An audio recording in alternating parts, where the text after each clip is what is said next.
Le temps effacera toutes les traces. Mais je saurai conjurer cela. Moi seul d'ailleurs, puis accomplir pareille mission. Il a été pour moi un bienfaiteur et un ami. Il est de mon devoir sacré, en hommage à ce grand homme, de ne pas le laisser sombrer dans l'oubli.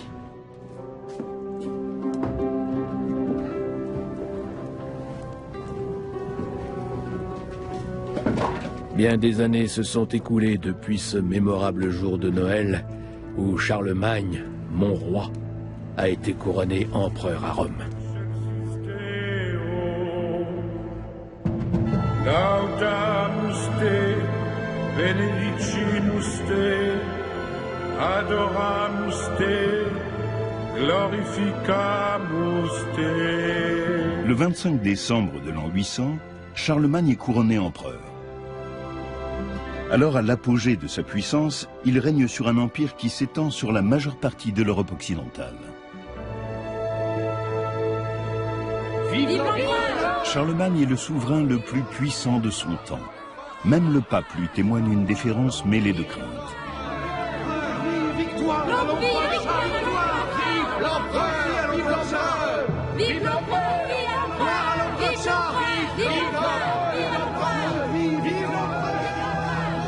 Un seul homme est à même de conter l'histoire de Charlemagne, son ancien compagnon de route, Éginard, l'un des plus illustres érudits de son temps. Maître Éginard, pardonnez-moi mon retard. L'heure n'a aucun sens pour toi. Il m'arrive de douter, Johannes, que tu sois à la hauteur de la tâche que j'entends te confier. J'entreprends le projet de relater en aussi peu de mots qu'il sera possible la vie privée ainsi que la vie publique et bien évidemment les hauts faits de notre très remarquable Charles, roi des Francs et empereur. Durant les 20 années passées à la cour à son service, j'ai pu gagner sa confiance et j'ai appris à garder ses secrets. Retiens bien ceci.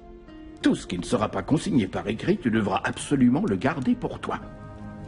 Oui, maître Éginard. Je ferai selon vos souhaits. Dictez-moi ce que je dois écrire. Cette œuvre portera le nom de Vita Caroli, la vie de Charles. Bien des années après la mort de Charlemagne, le lettré Éginard rédige en sa mémoire la plus célèbre biographie royale du Moyen-Âge. Il y présente le souverain comme un être de lumière, un monarque surhumain. Je m'efforcerai de couper court aux digressions. Qu'en était-il vraiment? Quelle est la part de mythe et de réalité dans cet ouvrage?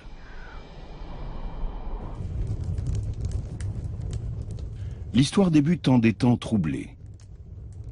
Pépin le Bref, le père du futur Charlemagne, entend devenir roi des Francs alors qu'il n'est pas l'héritier de la couronne.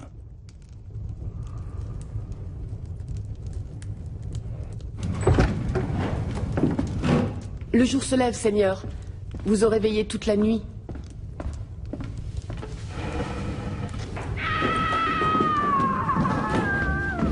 Pépin le Bref a de grandes ambitions et il espère avoir un fils afin de pouvoir fonder une dynastie. C'est un garçon. 4 longues années s'écoulent après le mariage de Pépin et Bertrade jusqu'à la naissance en avril 748 de leur premier fils, l'héritier tant attendu.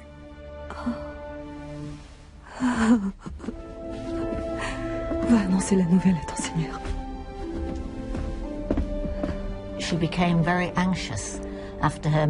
Après son mariage, Bertrade était très inquiète à l'idée de ne pas avoir d'enfant.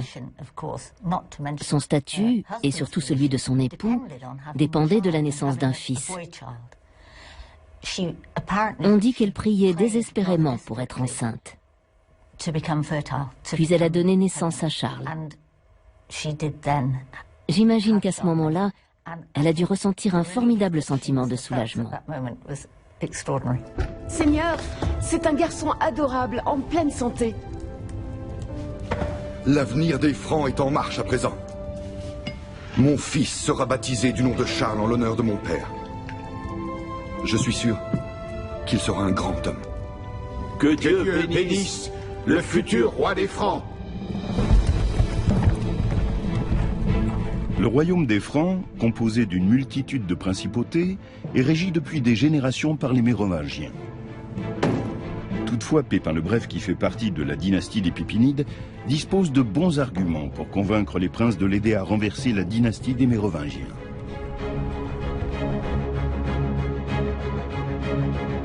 Pépin le Bref cherche à étendre son royaume. Sous la dynastie des Mérovingiens, les Francs ont conquis de nombreux territoires.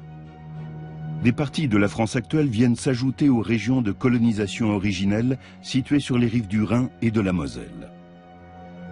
En l'espace de 3 siècles, le royaume des Francs devient ainsi une grande puissance d'Europe centrale.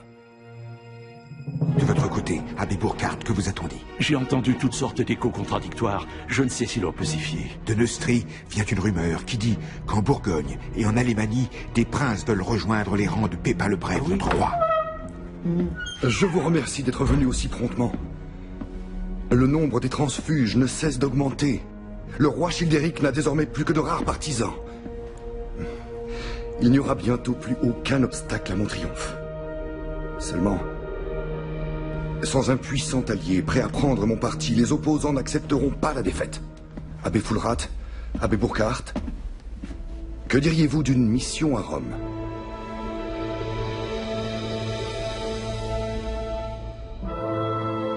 Pépin le Bref compte obtenir l'appui et la bénédiction du souverain pontife pour déposer le roi Childéric III. Mon brave abbé Fulrat, abbé Burkhard, je dois vous annoncer qu'après mûre réflexion, j'ai arrêté pour l'avenir du royaume franc une décision. Mieux vaut que la royauté revienne à celui qui possède le pouvoir, plutôt qu'à celui à qui ne subsiste plus guère d'autorité. Aussi, en vertu du pouvoir apostolique, le maire du palais Pépin sera fait roi des Francs. Votre sainteté, cette décision prise dans l'intérêt des Francs ne saurait vous desservir. Le pape était devenu pour les Francs eux-mêmes une autorité d'une visibilité sans précédent.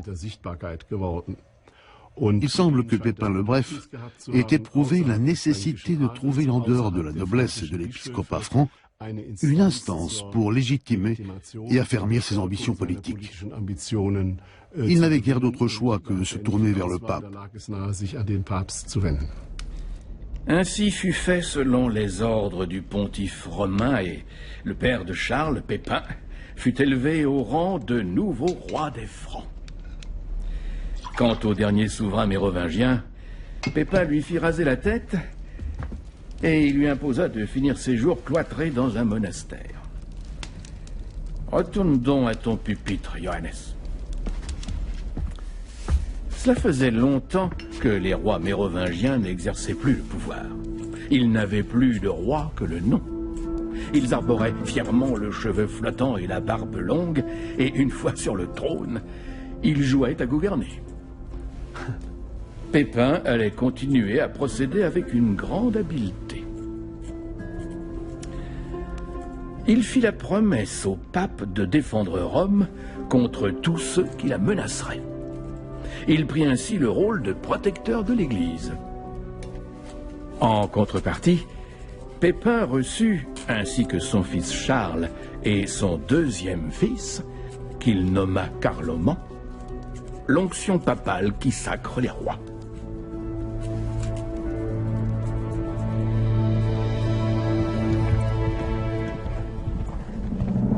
La nouvelle dynastie carolingienne compte désormais 2 héritiers au trône, Charles et son frère Carloman. Dans leur jeunesse déjà, ils se comportent comme des rivaux plutôt que comme des frères.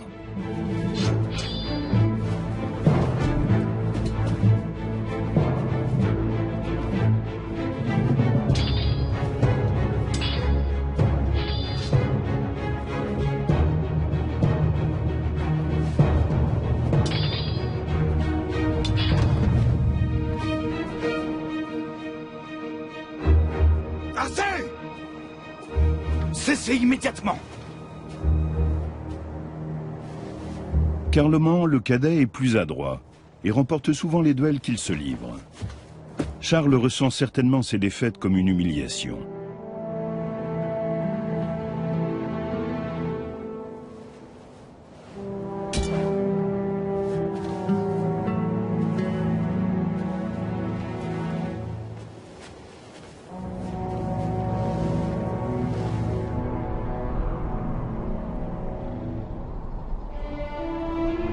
Je vous ai convoqué afin que vous soyez témoins de mes dernières volontés.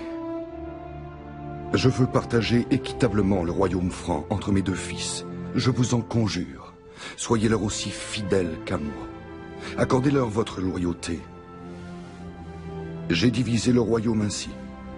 Toi, Charles, tu régneras sur le nord de la Neustrie et de l'Austrie, ainsi que sur l'Aquitaine occidentale. À toi, mon cher fils, reviennent l'Aquitaine orientale, la Bourgogne, la Provence, l'Alémanie, ainsi que le sud de la Neustrie et de l'Austrie. Cette décision est sans appel.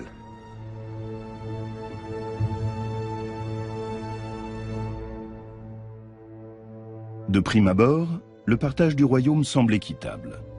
Pourtant, Charles se sent lésé. Son royaume s'étire en arc de cercle autour de celui de son frère, et il doit donc effectuer des déplacements nettement plus longs pour se rendre d'une région à l'autre.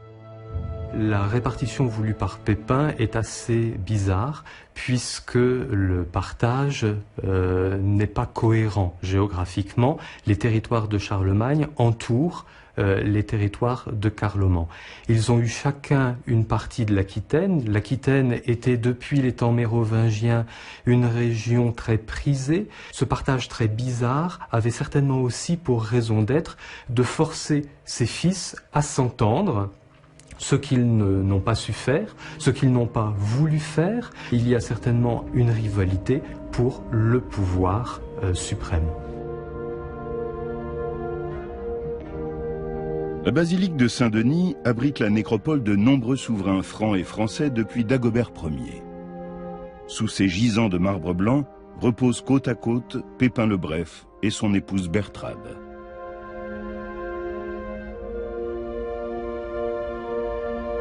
Lorsqu'il partage son royaume entre ses fils, Pépin le Bref est loin d'imaginer que cette décision sera lourde de conséquences.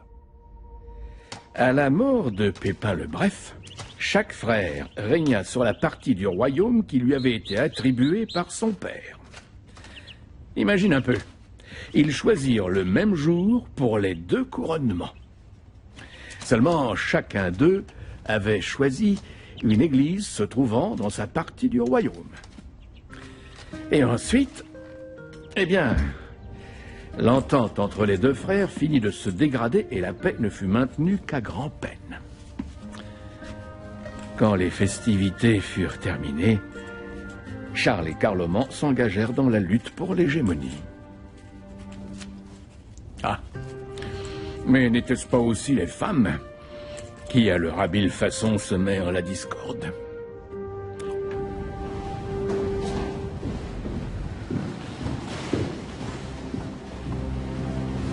Ton père aurait approuvé. Cette famille est influente et riche. Ce mariage me vaudra le soutien des Bavarois et des Lombards. Cela renforcera mon royaume.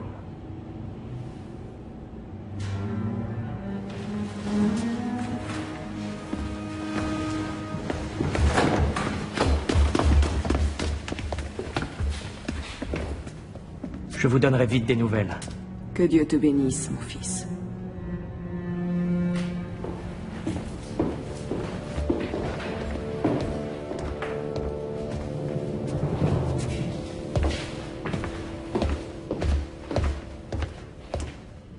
Quelle est donc l'affaire qui revêt ton importance?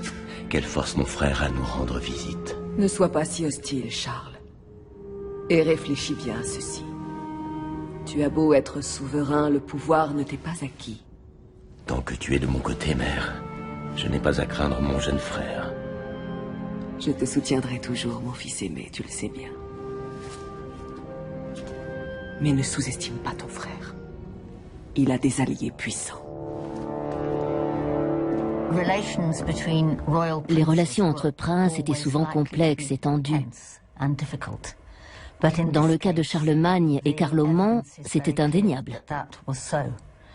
Peut-être était-ce dû au lien particulier de Bertrade avec son fils aîné. Elle a sans doute essayé de rétablir la paix entre ses deux fils lorsque les dissensions sont apparues au grand jour après la mort de leur père. Mais à mon avis, elle avait une préférence pour Charlemagne.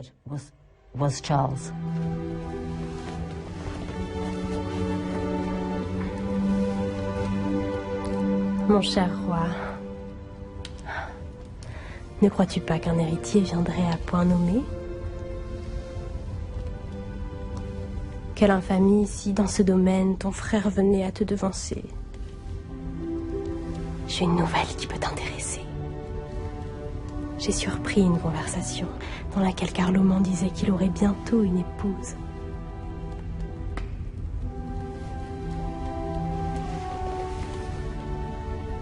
Elle partage sûrement déjà ses nuits.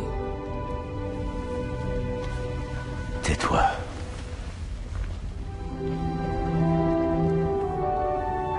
Tu n'as aucune inquiétude à te faire à ce sujet.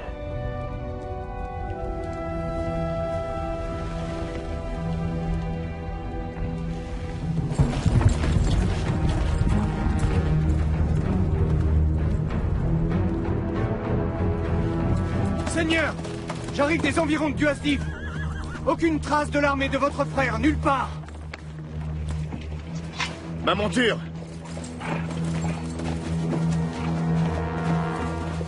Aux frontières du royaume, une révolte éclate en 769. En pareil cas, il est prévu que les deux frères unissent leurs armées pour affronter ensemble l'adversaire. L'Aquitaine, jadis conquise par le roi Pépin le Bref, se soulève contre l'occupant franc sous la conduite de Hunno, son ancien souverain. À Montcontour, situé à 500 km du foyer de la révolte, Charlemagne attend son frère, censé l'aider à réprimer le soulèvement. Mais Carloman n'est pas au rendez-vous. En allant affronter Hunno sans votre soutien militaire, votre frère se jettera dans la gueule du loup. Tel est le plan.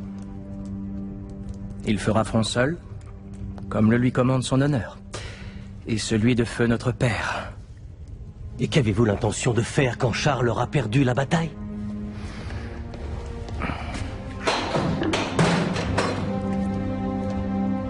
Quelle noble visite.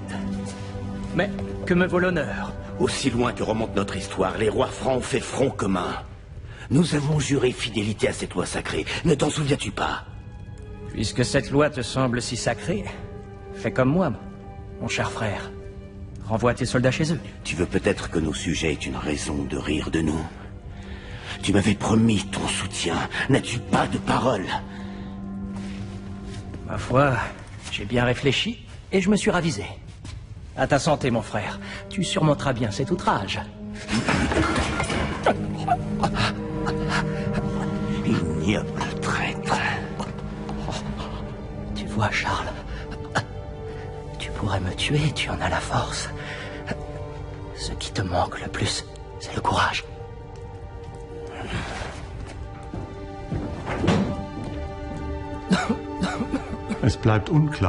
Les raisons de la défection de Carloman restent obscures.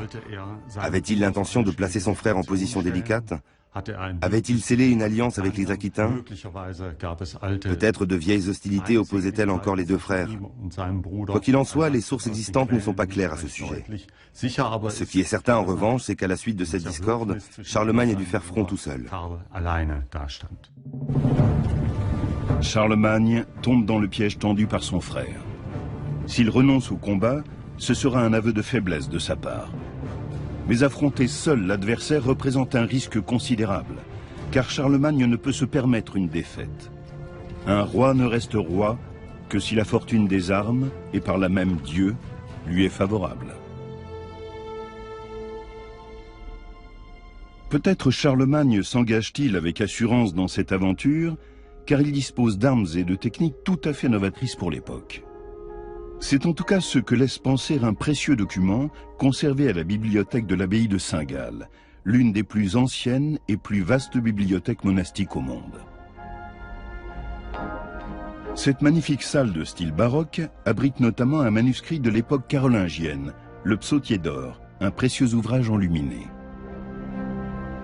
Les soldats francs y sont représentés lors d'une bataille, armés d'arcs et de flèches, d'épées et de boucliers. Pour se protéger, ils portent des cottes de mailles et des cuirasses à écailles, un équipement très sophistiqué pour l'époque.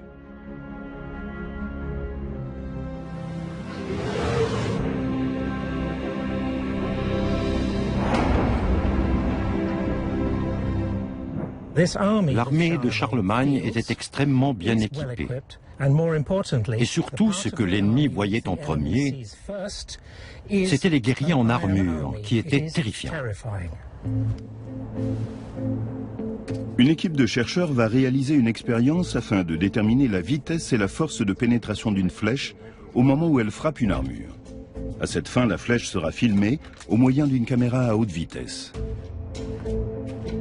Un buste en savon, dont la densité est comparable à celle du corps humain, fait office de mannequin. Le tireur est placé à 10 mètres de sa cible.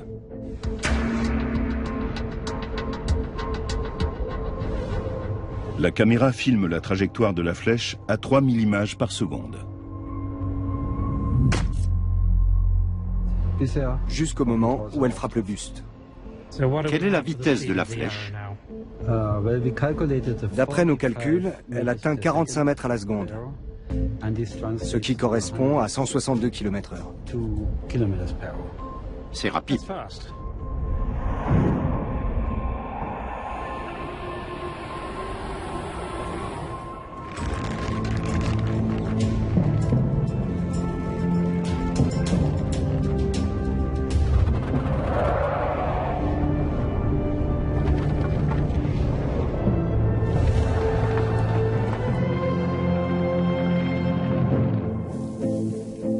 Quelle protection offrent aux soldats les cottes de mailles et les cuirasses Zaïkai? Est-ce là l'arme secrète de l'armée franque?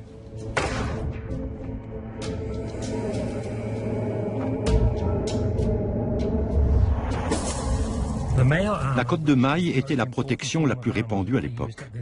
Elle était constituée d'anneaux métalliques entrecroisés. À l'origine, elle était conçue pour protéger les guerriers contre les épées et les lances. Comme l'ont montré nos expériences, elle n'était pas très efficace contre les flèches, même si elle pouvait en arrêter quelques-unes.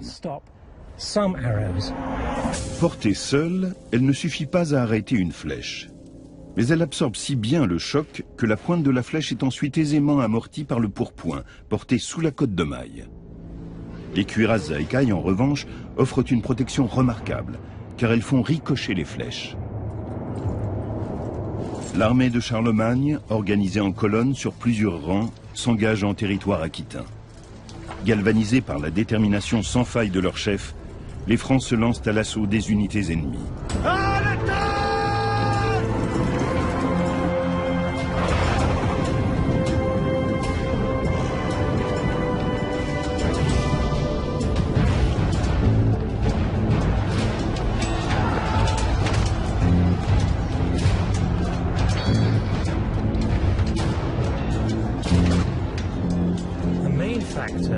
Les succès militaires de Charlemagne ont été rendus possibles avant tout grâce à l'argent. L'économie du royaume était en plein essor et disposait d'une forme primitive d'industrie qui produisait de très grandes quantités d'armes et d'armures.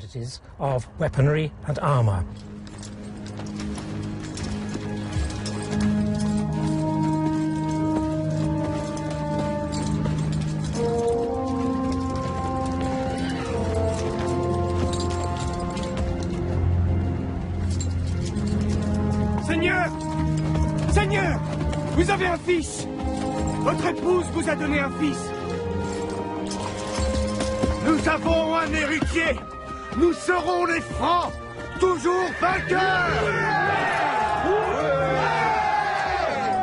Allez.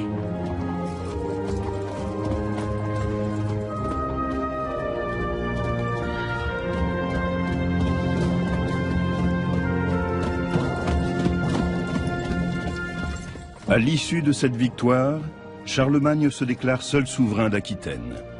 C'est ainsi qu'il annexe le territoire qui revenait à l'origine à son frère Carloman, à la suite du partage effectué par leur père.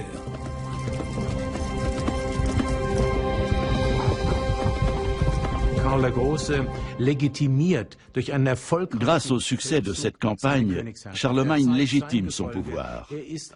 Il s'impose auprès de ses hommes comme un chef de guerre capable de vaincre. C'est un gage de légitimité qui conforte sa stature royale. Carloman le cadet n'avait peut-être pas envisagé qu'il serait éclipsé en cas de victoire de son frère. Avec le recul, on peut estimer que Carloman aurait sans doute mieux fait d'aider son frère à rétablir la paix en Aquitaine. Charles donna à son fils le nom de son père, Pépin.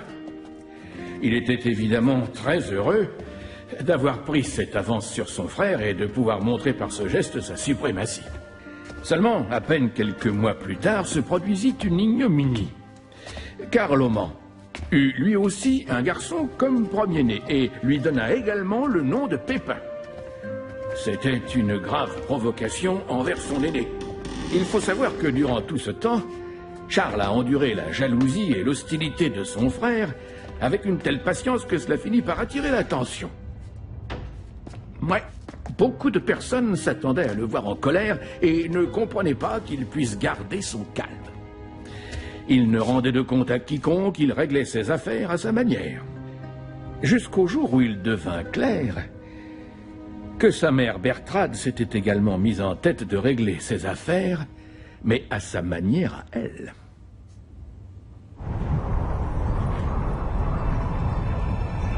Bertrade, la mère de Charlemagne, entreprend dans le plus grand secret un voyage en Italie.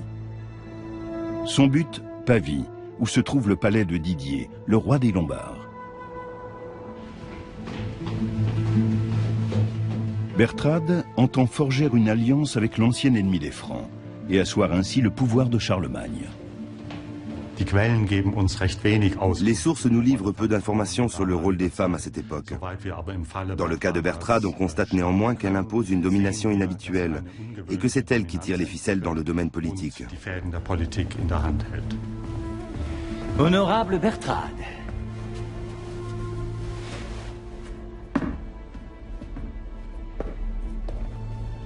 Si je puis me permettre, je trouve que vous êtes une femme d'une stature remarquable. Je vous remercie, cher roi Didier. Voilà qui ouvre agréablement notre rencontre. Sachez-le, nous ne cessons pas d'être surpris par la distance entre les fiers rois de Lombardie et le royaume des Francs. Il serait peut-être temps d'initier un rapprochement. Je vous en prie, laissez-moi vous présenter ma fille Désirée. Charlemagne doit épouser la princesse Désirée afin de sceller l'alliance avec les Lombards. Le royaume de Carloman sera ainsi enclavé au milieu des possessions de son frère et pourra être contrôlé depuis le nord, l'ouest et le sud. C'est en tout cas la stratégie initiale de Charlemagne. Toutefois, le pape Étienne III voit d'un œil méfiant une alliance entre les Lombards, ennemis jurés de Rome, et les Francs, qui étaient jusque-là les protecteurs de l'Église.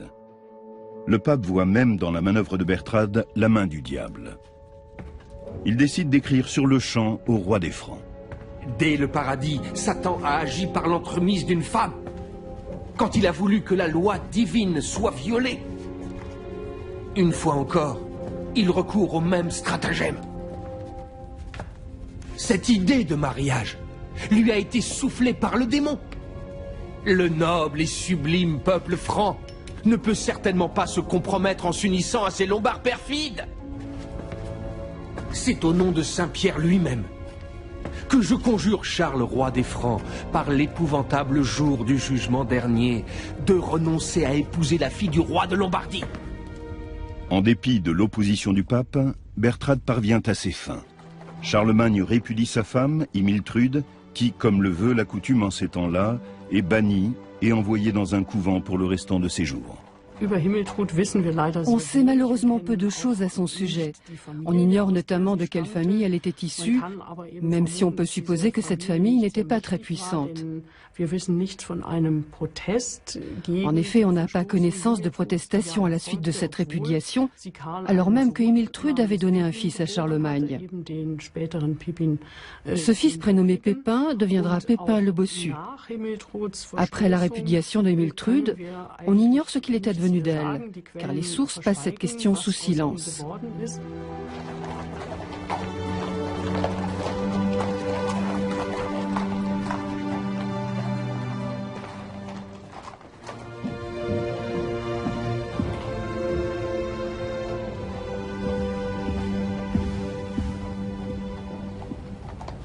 Charles, ta fiancée a fait un long voyage. Elle voudrait te présenter ses hommages.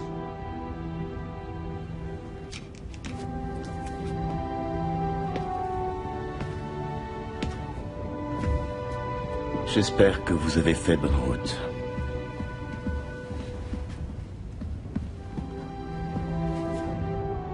Je vous attends pour le dîner.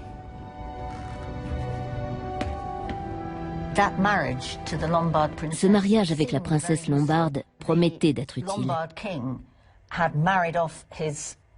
Le roi des Lombards avait marié toutes ses filles à de puissants souverains, et Charlemagne s'est en quelque sorte introduit dans ce maillage de pouvoir déjà en place.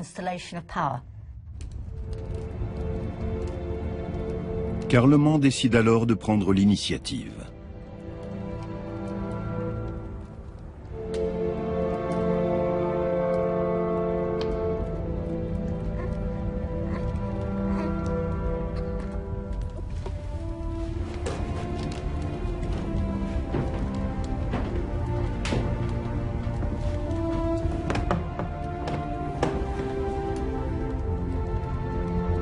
Je sais ce qu'il me reste à faire. Notre deuxième fils recevra le saint baptême du pape en personne. J'enverrai dès demain une requête à Rome.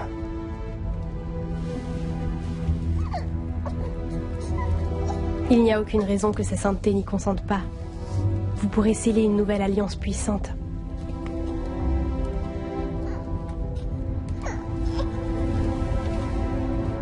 Mais Charles, et je ne te parle pas de Bertrade, ne voulait pas que se forme une alliance entre Carloman et le pape Étienne III. Et il réussit à l'empêcher.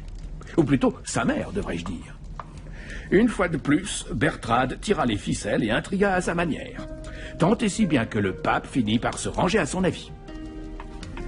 Cela aurait plongé Carloman dans une si grande fureur qu'il aurait été jusqu'à envisager de mener ses troupes jusqu'à Rome. Jusqu'à la ville de Saint-Pierre, prince des apôtres, il voulait l'attaquer? C'est exact. Il aurait alors été impossible d'éviter que n'éclate la guerre fratricide qui couvait depuis longtemps. Seulement, la Providence en décida autrement. Les voies du Seigneur sont parfois réellement impénétrables.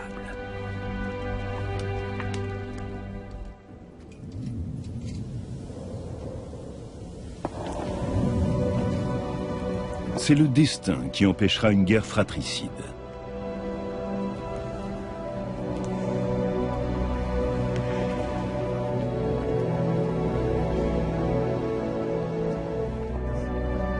À l'âge de 20 ans à peine, Carloman meurt dans des circonstances mystérieuses.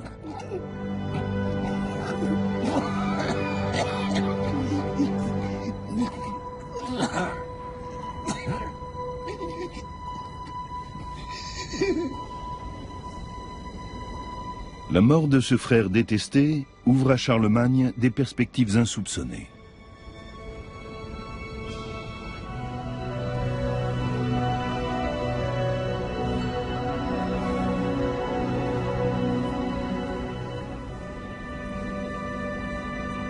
Promets-moi de bien veiller sur la vie de nos deux fils. Méfie-toi de mon frère comme de la peste. Ne le laisse pas leur extorquer la couronne de notre lignée.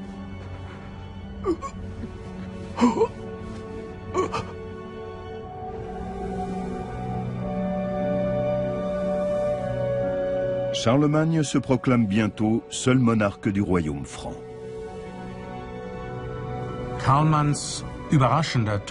La mort inattendue de Carloman a été providentielle pour Charlemagne. Pour ma part, je ne suis pas certain que ce décès soit tout à fait naturel. Mais les spéculations sont une des facettes du travail des historiens. En l'occurrence, les sources sont les récits de témoins qui, dans ce cas précis, ne livrent aucun indice quant à une quelconque intervention de Charlemagne dans la mort de son frère.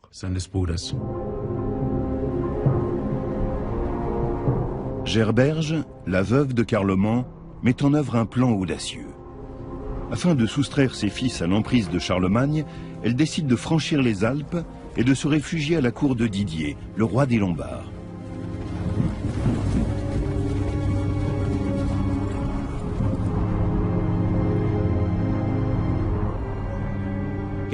Gerberge s'est enfuie en Italie, car elle espérait sans doute que la protection des Lombards lui permettrait d'échapper à son beau-frère, dont la puissance ne cessait de croître.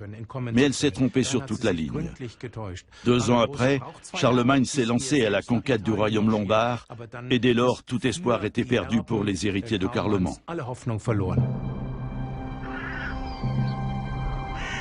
Pour l'épouse de Charlemagne aussi, les jours à la cour sont comptés.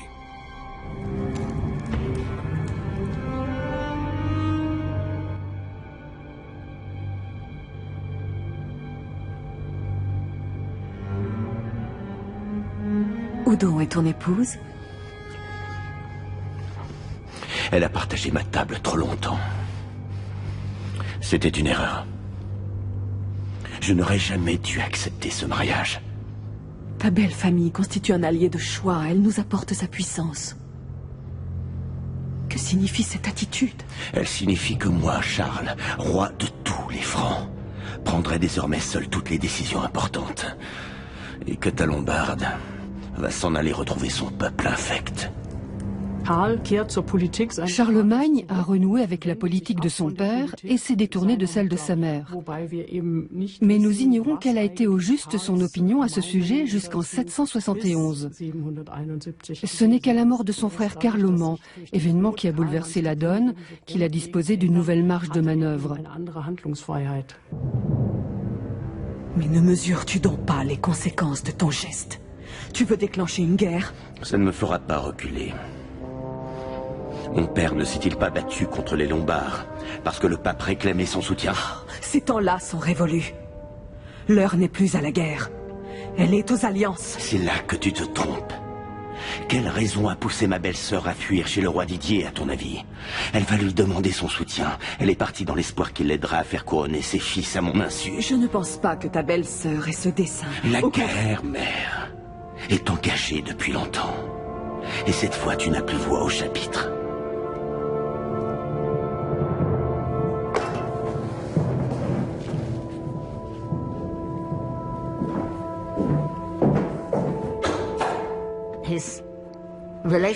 Les relations de Charlemagne avec l'Italie étaient en train d'évoluer.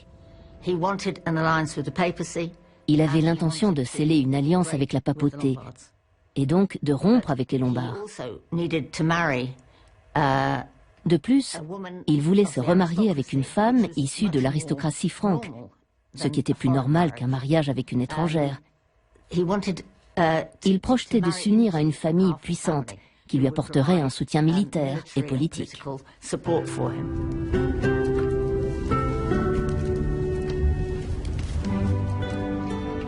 Charlemagne, qui a depuis longtemps renvoyé Désiré chez son père, roi des Lombards, épouse alors Hildegarde, la fille d'un comte de la noblesse alémanique. Au cours des 11 années suivantes, elle lui donnera 9 enfants.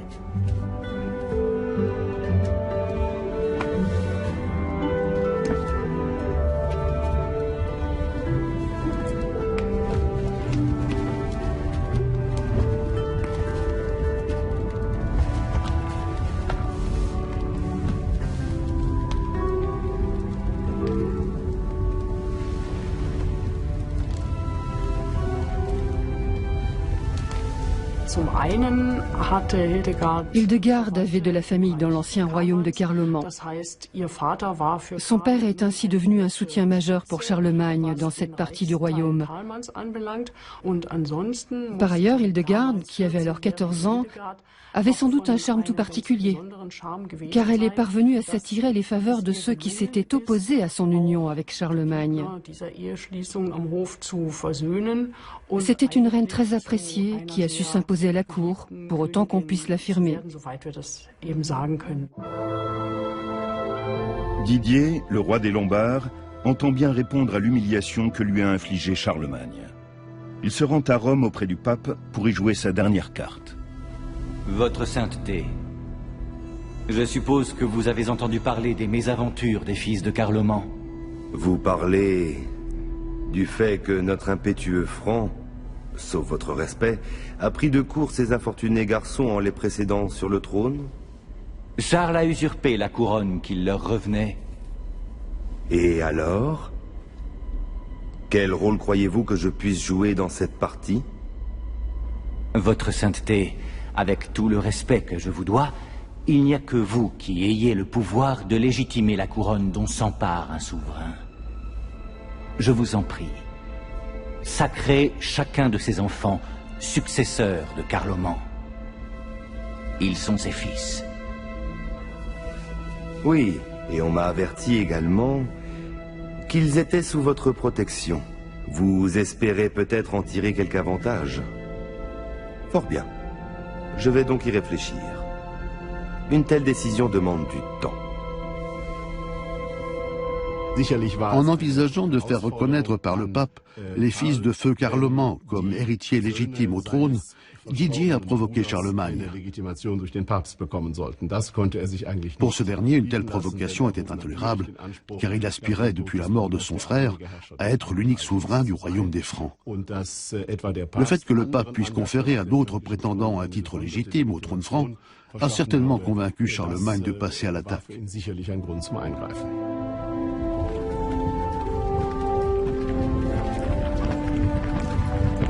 Au mois de mai 772, la guerre contre les Lombards semble inévitable.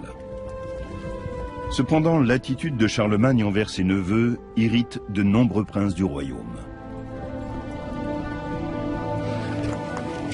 Lorsque le roi des Francs procède à l'inspection annuelle de ses troupes, la situation est tendue. Prince Gérold, le fidèle vassal de mon défunt frère. Le vôtre désormais par la volonté de Dieu.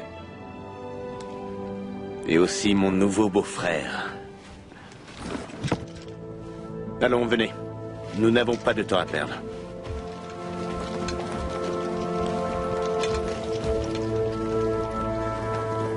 Je remarque des absences dans nos rangs. Cela me peine. Je déplore de voir des princes francs refuser leur loyauté à leur propre souverain et donner leur approbation à un Lombard qui nous déteste. Mais laissons pour l'heure un répit aux Lombards. Allons plutôt nous occuper des Saxons. Quand Charlemagne a répudié son épouse lombarde, il savait que cela entraînerait une guerre contre les Lombards. Mais il savait aussi que dans ses propres rangs, du fait de sa mère, des voix s'élevaient contre l'idée d'une campagne en Lombardie. Il lui a fallu d'abord surmonter cette résistance avant de pouvoir lancer une offensive contre les Lombards. En bon roi guerrier, il a mis cette période à profit pour organiser une campagne contre les Saxons. Car un roi à l'époque devait sans cesse faire la guerre. C'était sa principale occupation.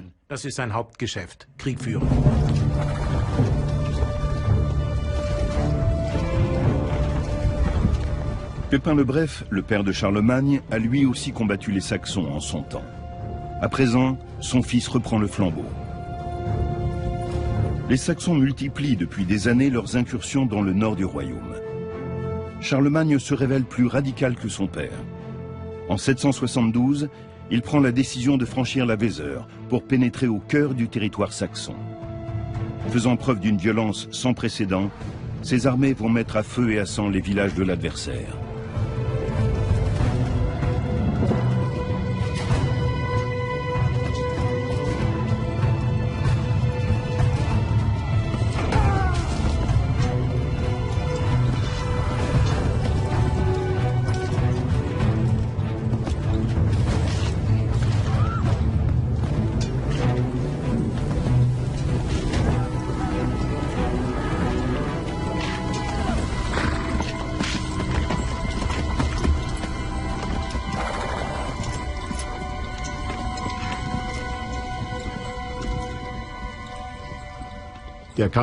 À la différence des Francs, les Saxons n'étaient pas chrétiens et n'étaient donc pas baptisés. Dès le départ, cette guerre avait un aspect religieux. Le paganisme était une composante de l'identité politique et ethnique des Saxons, et il fallait l'anéantir si l'on voulait soumettre ce peuple. Pour Charlemagne, l'assujettissement militaire et la christianisation de la Saxe étaient indissociables.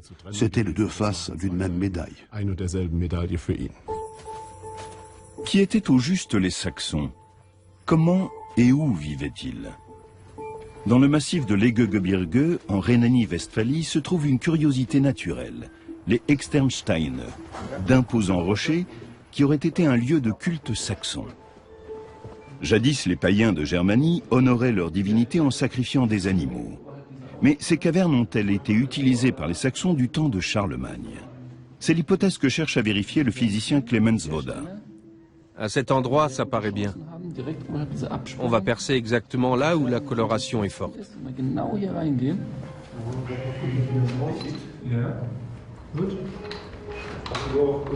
Les chercheurs ont découvert ici des traces d'incendie. Reste à déterminer à quelle époque on a fait du feu dans cette caverne. Clemens Woda espère que la datation par luminescence de l'échantillon prélevé pourra apporter une réponse à cette question. C'est l'échantillon? Oui, ça paraît prometteur.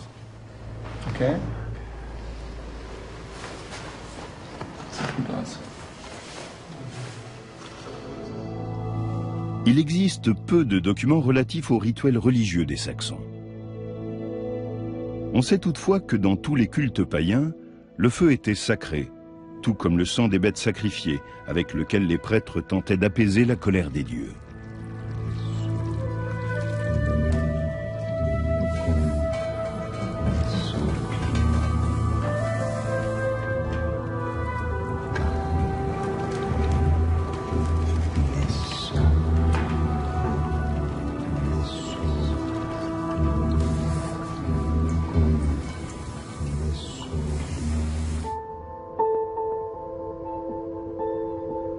Clemens Woda établit une datation de l'échantillon grâce à la technique de luminescence par stimulation optique. Les scientifiques déterminent de cette manière le dernier réchauffement des grains de quartz contenus dans la roche. Ces analyses demandent de longues journées de préparation et de mesure.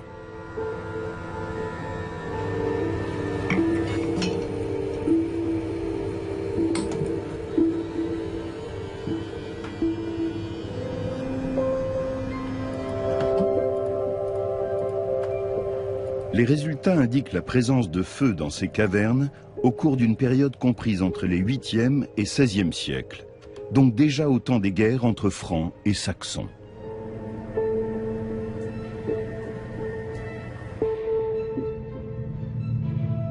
En l'absence d'autres indications archéologiques, il est impossible de déterminer s'il s'agissait effectivement de feux rituels. Dans les environs, d'autres éléments indiquent l'importance toute particulière du site. Du temps de Charlemagne, c'est ici que s'élevait le légendaire Irminsul, le sanctuaire le plus important des Saxons. Ce frêne immense était leur arbre sacré. Surnommé l'arbre-monde, il soutenait, dit-on, la voûte céleste. Au XVIe siècle, un bas-relief chrétien figurant une descente de croix vient orner la paroi extérieure de la grotte principale. Un détail insolite saute aux yeux des observateurs. Il s'agit de la représentation d'une ramification comparable aux descriptions d'Irminsul qui sont parvenues jusqu'à nous.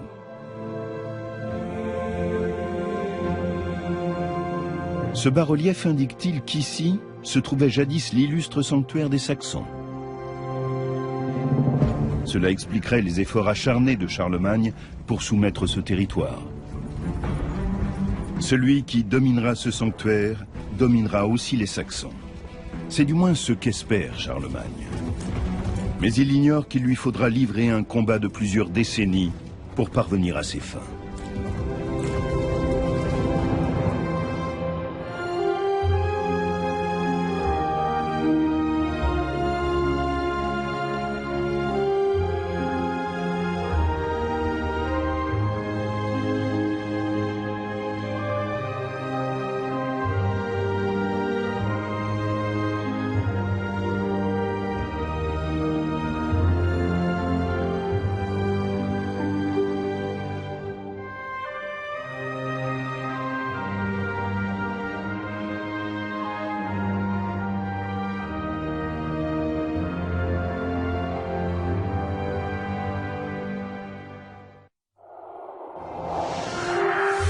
Dans un instant, le coup de génie de Charlemagne pour mettre un terme à 33